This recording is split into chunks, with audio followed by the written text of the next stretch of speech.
আজকের ভিডিওতে materia Medicare মধ্যে ভীষণ একটা গুরুত্বপূর্ণ মেডিসিন কিভাবে কাজ করে তার বিজ্ঞানসম্মত ব্যাখ্যা করে আমি দেখাবো। এছাড়াও দেখাবো এর 6টি ক্লিনিক্যাল লক্ষণ। ভিডিওটি ভালো লাগলে লাইক কমেন্ট শেয়ার করবেন এবং আপনি যদি এই চ্যানেলে নতুন এসে থাকেন তাহলে চ্যানেলটিকে সাবস্ক্রাইব করে রাখবেন পরবর্তীতে নতুন ভিডিওর নোটিফিকেশন সবার আগে পাওয়ার জন্য। এই গুরুত্বপূর্ণ মেডিসিনটি যে গাছ থেকে তৈরি হয় সেই গাছের শিকড়কে বলা হয় রক্তমূল, ইংলিশে বলা হয় ব্লাড রুট।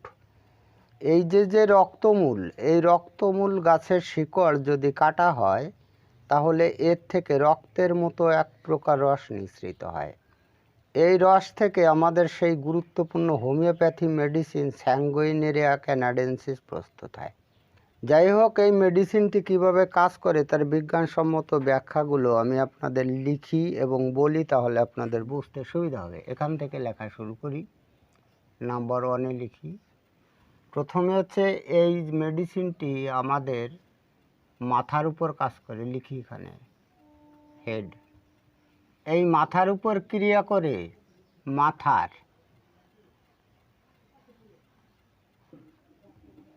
পিছন দিকে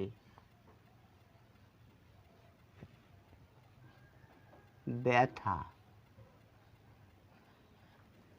উৎপন্ন করে উৎপন্ন করে। তো আমরা প্রথম যেটা জানলাম সেটা হচ্ছে এই হেড মানে হচ্ছে মাথা। এই মাথার উপর ক্রিয়া আছে এবং এই মাথার উপর ক্রিয়া করে এই মাথার পিছন দিকে ব্যথা উৎপন্ন করে। নাম্বার 2-তে লিখি। দ্বিতীয়তে মাইন্ডের উপর ক্রিয়া আছে। মাইন্ডের উপর ক্রিয়া প্রকাশ করে উৎকণ্ঠা ও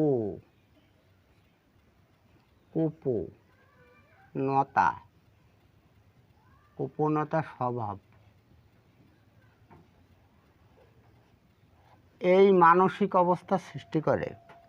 আপনারা ম্যাটেরিয়া মেডিকা অধ্যয়ন করলে জানতে পারবেন যে এই গুরুত্বপূর্ণ হোমিওপ্যাথি মেডিসিন স্যাঙ্গুইনেরিয়া ক্যানাডেন্সিসের রোগীদের মানসিক অবস্থায় এই দুটি অবস্থা পাবেন।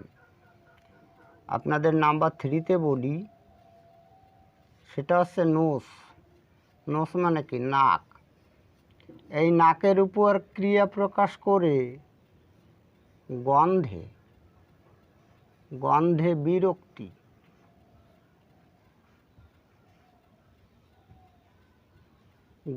বিরক্তি তৈরি করে বা উৎপন্ন করে। হ্যাঁ, আপনারা আরও পাবেন যে এই যে স্যাঙ্গুইনেরিয়া ক্যানাডেন্সিস এর রোগীদের গন্ধে বিরক্তি আসে। এমনকি গোলাপ ফুলের যে গন্ধ, সেই গন্ধ এরা সহ্য করতে পারে না। গোলাপ ফুলের গন্ধ যদি এরা শোকে তাহলেও এদের কিন্তু রোগ ব্যাধি বাড়ে। আপনাদের নাম্বার 4-এ বলি, সেটা হচ্ছে ব্লাড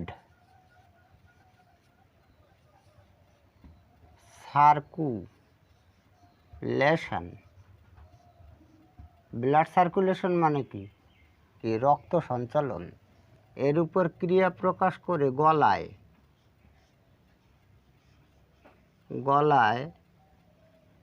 লাল ভাব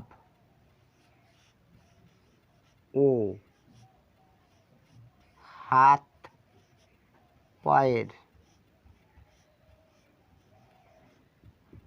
পায়ের তলায় জ্বালা উৎপন্ন করে। আপনি ম্যাটেরিয়া মেডিকা যদি অধ্যয়ন করেন তাহলে পাবেন যে এই স্যাঙ্গুইনেরিয়া ক্যানাডেন্সিসের রোগীদের হাত পায়ের পদতলে জ্বালা হয় এবং এদের এই গলায় লাল বর্ণের দাগ বা লাল বর্ণের আভা দেখতে পাওয়া যায়। নাম্বার 5-এ বলি, সেটা হচ্ছে লাংস মানে কি? লাংস মানে হচ্ছে ফুসফুস। এই ফুসফুসের উপর ক্রিয়া প্রকাশ করে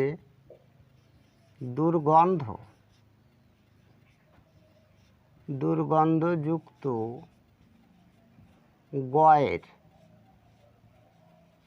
দুর্গন্ধযুক্ত গয়ের উৎপন্ন করে, এটাও আপনি পাবেন। এবং সর্বশেষে নাম্বার 6-এ বলি, সেটা হচ্ছে স্কিন মানে কি? স্কিন মানে হচ্ছে চামড়া। স্কিনের উপর ক্রিয়া প্রকাশ করে লাল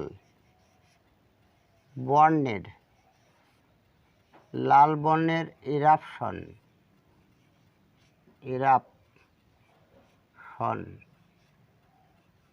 তৈরি করে। আপনি ম্যাটেরিয়া মেডিকা অধ্যয়ন করলে এই লক্ষণটিও পাবেন যে আমাদের এই স্যাঙ্গুইনেরিয়া ক্যানাডেন্সিসের রুগীদের যে চর্মরোগগুলো হয়, সেই চর্মরোগগুলোর কালার দেখতে লাল বর্ণের হয়। এখন যদি এই গুরুত্বপূর্ণ মেডিসিনটি আপনি ব্যবহার করতে চান, তাহলে আমি যে এই যে 6টি বিষয় লিখেছি, এই বিষয়গুলোর কিছু না কিছু থাকতে হয়। তো যেখানে এই 6টি বিষয়ের কিছুই দেখতে পাবেন না, সেখানে অন্ধের মতো এই মেডিসিনটি ব্যবহার করতে যাবেন না। এখন আমি এক এক করে 6টি ক্লিনিক্যাল লক্ষণ আপনাদের খুব সহজ সরল ভাষায় ব্যাখ্যা করে শোনাবো। আমি আপনাদের রিকোয়েস্ট করব, আপনারা ভিডিওটি না টেনে যদি এগুলো একটু মনোযোগ দিয়ে শোনেন, তাহলে অবশ্যই আপনাদের ঔষধ নির্বাচন করতে খুব সুবিধা হবে। আর একটা কথা রয়েছে, ডক্টর ফ্যারিংটন সাহেব কিন্তু এই ক্লিনিক্যাল লক্ষণগুলো রোগের ভিত্তিতে বর্ণনা করেছেন। এখন কথা হচ্ছে, এই যে মেডিসিনটি অর্থাৎ স্যাঙ্গুইনেরিয়া ক্যানাডেন্সিস, এই মেডিসিনটি মোটামুটি সাইজের একটা মেডিসিন। এই মেডিসিনটির দ্বারা অনেকগুলো রোগ আরোগ্য করা যায়। এখন সমস্ত রোগের ক্লিনিক্যাল লক্ষণগুলো তো আপনাদের সামনে আমি বর্ণনা করতে পারবো না, তাহলে ভিডিওটি চওড়া হয়ে যাবে। যে সমস্ত রোগের ক্ষেত্রে এই মেডিসিনটি অধিক ব্যবহার হয় এবং ভালো কাজ করে, তার মধ্যে থেকে 6টি ক্লিনিক্যাল লক্ষণ আপনাদের আমি বর্ণনা করে শোনাচ্ছি, আপনারা মনোযোগ দিয়ে এগুলো শুনুন। প্রথমে আপনাদের নাম্বার 1-এ বলবো, সেটা হচ্ছে মাথার রোগের ক্ষেত্রে। এই মাথায় ফেটে যাওয়ার মতো পেইন হয় এবং এই পেইন সূর্যোদয় থেকে শুরু হয় এবং সূর্যাস্তে কিন্তু কমে, মানে সূর্য ওঠার সঙ্গে সঙ্গে এই পেইন শুরু হয় আর চলে কিন্তু একেবারে সূর্য ডুবে যাওয়া পর্যন্ত। মহিলাদের ঋতুলোপকালে যদি এই পেইন হয়, তাহলে এই পেইন 7 দিন অন্তর ঘুরে আসে, মানে 7 দিন পর পর হয়। আর একটা কথা বিশেষভাবে মনে রাখবেন, এই পেইনগুলো অধিকাংশ ক্ষেত্রে ডান দিক দিয়ে হয়। এই যে মেডিসিনটি, এই মেডিসিনটির কিন্তু ডান দিকে অধিক্রিয়া, আমাদের এই বডির ডান দিকটায় অধিক্রিয়া, ওই লাইকোপোডিয়াম তারপরে সে বেলাডোনা মেডিসিনের মতো। তো এটা খেয়াল করে রাখবেন যে এই মেডিসিনটির ডান দিকে অধিক্রিয়া। সুতরাং ডান দিকের কোনো রোগ ব্যাধি হলে প্রথমে ভাববেন এই মেডিসিনটির কথা। যাই হোক, মাথার রোগে যদি আপনি এই স্যাঙ্গুইনেরিয়া ক্যানাডেন্সিস মেডিসিনটি ব্যবহার করতে চান, তাহলে ডক্টর ফ্যারিংটন সাহেব যে ক্লিনিক্যাল লক্ষণটি বলেছেন, সেটা হচ্ছে এই পেইন অবশ্যই এই মাথার পিছন দিকে শুরু হয় এবং এই মাথার পিছন দিকে শুরু হয়ে একেবারে এই দিক দিয়ে, মানে ওই উপর দিয়ে ঘুরে এসে ওই পেইন কিন্তু এই চোখে অবস্থান করে। এটাকে বলা হয় লোকেশান। এটা খেয়াল করে রাখবেন।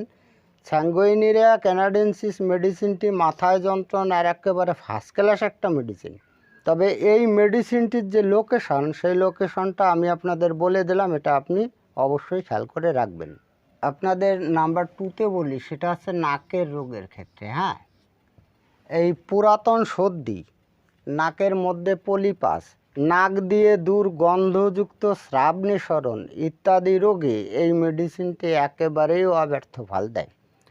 এখন ডক্টর ফ্যারিংটন সাহেব যে ক্লিনিক্যাল লক্ষণটি বলেছেন, আপনি যদি নাকের রোগের ক্ষেত্রে ব্যবহার করতে চান, তাহলে গন্ধে বিরক্তি, আমি এই প্রথমে যেটা বলেছিলাম, সেই ক্লিনিক্যাল লক্ষণটি থাকতে হবে।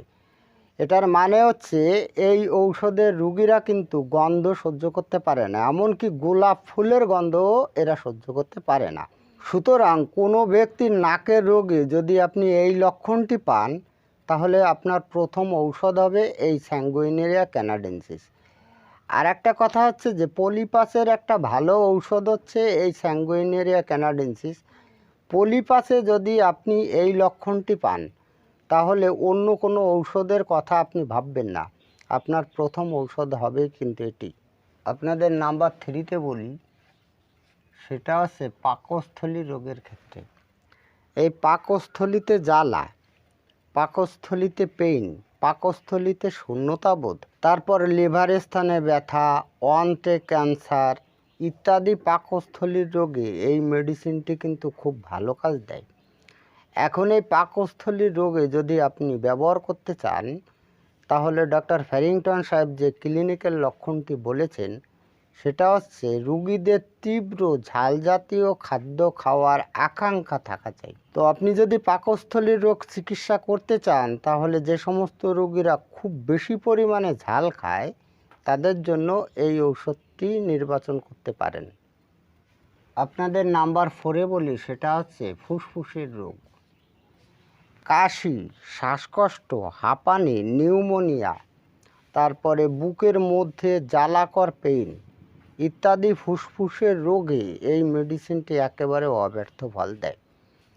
এখন ফুসফুসের রোগে যদি আপনি এই মেডিসিনটি ব্যবহার করতে চান, তাহলে দুর্গন্ধযুক্ত গয়ার নিঃসরণ হতে হবে।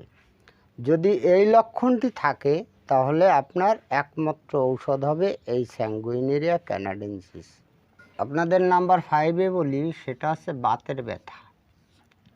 এই ডান কাঁধে পেইন হয়, আর এই পেইন কিন্তু এই হাত এইভাবে উঁচু করার সময় বাড়ে, এটা ভালো করে মনে রাখবেন। এছাড়া উরুতে যে পেইন হয়, সেই উরুতে ব্যথারও একটা উৎকৃষ্ট ঔষধ হচ্ছে এটা। তো এখন যদি আপনি এই ধরনের বাতের ব্যথায় ব্যবহার করতে চান, তাহলে ডক্টর ফ্যারিংটন সাহেব যে ক্লিনিক্যাল লক্ষণটি বলেছেন সেটা হচ্ছে যে পায়ের তলায় জ্বালা থাকা চাই। তবে এই যে পায়ের তলায় জ্বালাটা না, এই জ্বালাটা কিন্তু পায়ের আঙুলেও হতে পারে। তো যদি এই রকম লক্ষণ থাকে, তাহলে সেই বাতের ব্যথায় একবার অবশ্যই এই মেডিসিনটির কথা স্মরণ করবেন। আপনাদের নাম্বার 6-এ বলি, সেটা হচ্ছে চর্মরোগ। এই যে ব্রণ, বিশেষ করে যে সমস্ত মহিলাদের ঋতুস্রাব অল্প পরিমাণে হয়, তাদের যদি ব্রণ হয়, তার একটা ফার্স্ট ক্লাস মেডিসিন হচ্ছে আমাদের এটি। এছাড়াও ফুসকার মতো উদ্ভিদ এবং অন্যান্য চর্ম রোগেও এই ঔষধটি কিন্তু অব্যর্থ ফল দেয়। এখন আপনি যে কোনো চর্ম রোগে এই মেডিসিনটি যদি ব্যবহার করতে চান, তাহলে ডক্টর ফ্যারিংটন সাহেব যে ক্লিনিক্যাল লক্ষণটি বলেছেন সেটা হচ্ছে যে এরাপশনগুলি অবশ্যই লাল বর্ণের থাকা চাই। আপনাদের আমি প্রথম বলে গেছিলাম যে এই ঔষধটির স্কিনের উপর ক্রিয়া আছে। এই স্কিনের উপর ক্রিয়া প্রকাশ করে কিন্তু লাল বর্ণের এরাপশন তৈরি করে। সুতরাং এই বিষয়টা মাথায় রাখবেন যে চর্মরোগের জন্য যদি আপনি এটা ব্যবহার করতে চান, তাহলে কিন্তু এই এরাপশনগুলো লাল বর্ণের থাকা চাই। অন্য কোনো বর্ণ যদি হয়ে থাকে, তাহলে সেই চর্মরোগে এই ওষুধটি ব্যবহার করবেন না।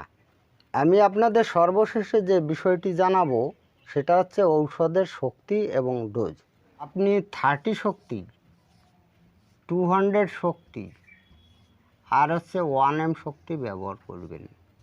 আমি কিন্তু 6 শক্তিটা লিখিনি, এটা না লেখার একটা কারণ আছে। এই যে মেডিসিনটি, এই মেডিসিনটিতে কিন্তু মাদকতা আছে, তার মানে নেশাকারক কোনো পদার্থ এটার মধ্যে আছে।